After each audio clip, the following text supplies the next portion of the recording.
Assalamualaikum warahmatullahi wabarakatuh. Kepada yang terhormat Bapak Dr. Hervin Yogi Pradipta MHI, selaku dosen mata kuliah Filsafat Hukum Islam, perkenalkan di sini saya Lisa Amelia, NPM 212100092. Di sini saya akan menjelaskan sedikit materi dari kelompok 10 yang berjudul Tokoh-tokoh yang berpengaruh dalam perkembangan filsafat hukum Islam serta pemikirannya. Yang pertama, Al-Kindi. Al-Kindi meyakinkan banyak definisi filsafat tanpa menyatakan bahwa definisi mana yang menjadi miliknya. Yang disajikan adalah definisi-definisi dari filsafat terdahulu, itu pun tanpa menegaskan dari siapa diperolehnya. Yang kedua, Al-Farabi. Al-ilmu bil maujudat bima hiya al-maujudat. Yang berarti suatu ilmu yang menyelidiki hakikat sebenarnya dari segala yang ada. Al-Farabi berhasil meletakkan dasar-dasar filsafat ke dalam ajaran Islam. Dia juga berpendapat bahwa tidak ada pertentangan antara filsafat Plato dan Aristoteles, sebab kelihatan berlainan pemikirannya, tetapi hakikatnya mereka bersatu dengan tujuannya. Yang ketiga, Ibnu Sina. Dalam hal filsafat, Ibnu Sina mengusahakan memadukan filsafat dengan agama. Menurut Nabi dan filosof menerima kebenaran dari sumber yang sama, yakni melainkan malaikat Jibril yang juga disebut akal 10 atau akal aktif. Yang keempat, Al-Razi. Metode pemikirannya adalah bersistem pengembangan daya intelektual. Apabila ada seorang murid bertanya kepada beliau, maka itu tidak langsung dijawab, tetapi akan melemparkannya kepada murid-murid yang lain yang terbagi kepada beberapa kelompok. Beliau juga membahas mengenai filsafat 5 kekal, yaitu Al-Qadim. Yang keenam, Ikhwan al-Syafa.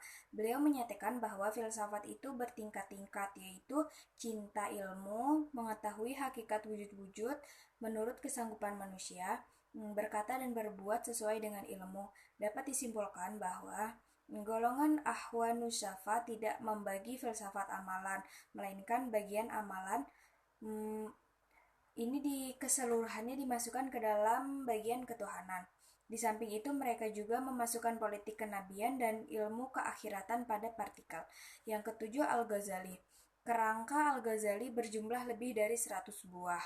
Kerangkanya meliputi berbagai macam lapangan ilmu pengetahuan seperti ilmu kalam, ilmu tasawuf, akhlak, autobiografi. Sebagian besar kerangkanya adalah berbahasa Arab dan sebagian lagi berbahasa Persia.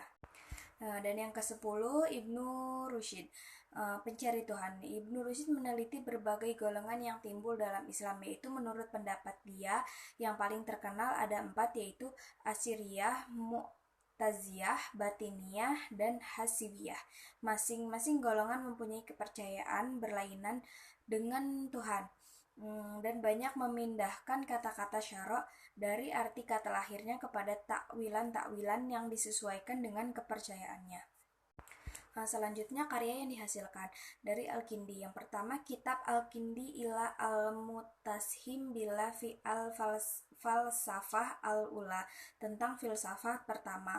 Yang kedua, kitab Al-Falsafah al-Dakhilah wa al-Masail al-Mantikiyah wa al-Muqtashah wa ma fauqa al-Tabi'iyah, tentang filsafat yang diperkenalkan dan masalah-masalah logika yang muskil serta metafisika. Yang ketiga, kitab Al-Annahu la tanalu al-falsafah illa bi'im al-riyadiyah, yaitu tentang filsafat yang tidak dapat dicapai kecuali dengan ilmu pengetahuan dan matematika. Selanjutnya Al-Farabi. Yang pertama, Jami'u baina rayadani al-hikman afalatoni wahani wa Aristoteles, yaitu pertemuan penggabungan pendapat antara Plato dan Aristoteles. Yang kedua, Tahsilu as-sa'adah, yaitu pencari kebahagiaan. Asyuyasatu al-Madinah, yaitu politik pemerintah.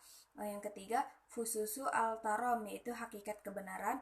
Ar-Ra'u ahli al-Madinati al-Fadilah, yaitu pemikiran-pemikiran ulama pemerintahan.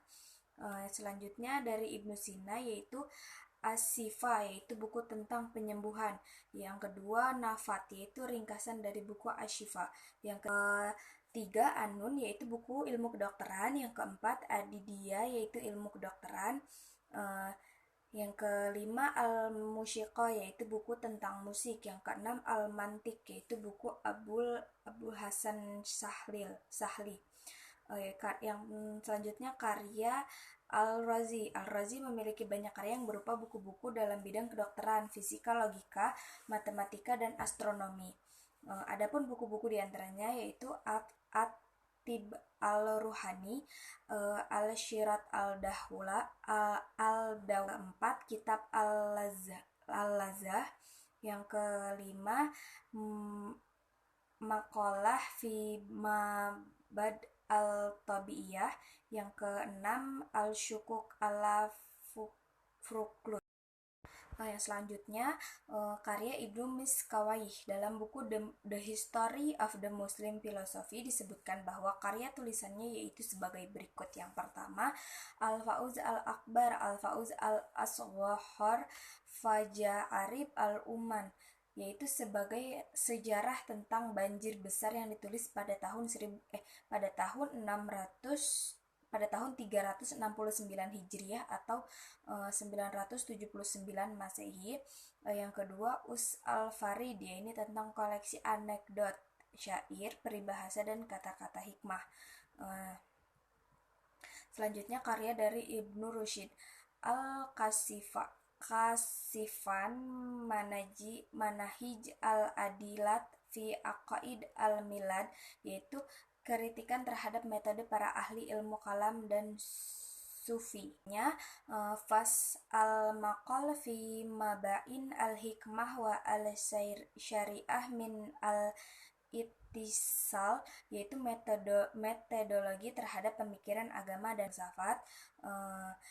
Selanjutnya Tahafut Al-Tahfut, yaitu kritikan terhadap Al-Ghazali.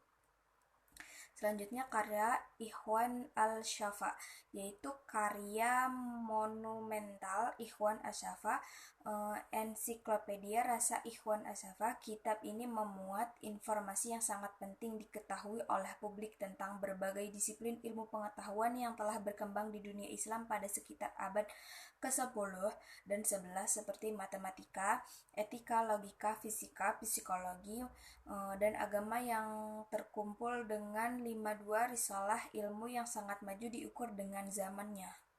Yang selanjutnya karya Al-Ghazali. Kumpulan karya Imam Al-Ghazali yang tersebar di seluruh dunia memberikan sumbangan bagi perkembangan kemajuan ilmu pengetahuan umat muslim. Selanjutnya karya Ibnu Majah, yaitu terkenal di berbagai disiplin ilmu, Tadbir Al-Mutawahhir, yaitu Risalah Al-Wada, Risalah Al-Ittishal, Risalah fi Al-Han, Kitab An-Nabat. Selanjutnya karya Ibnu Taufail.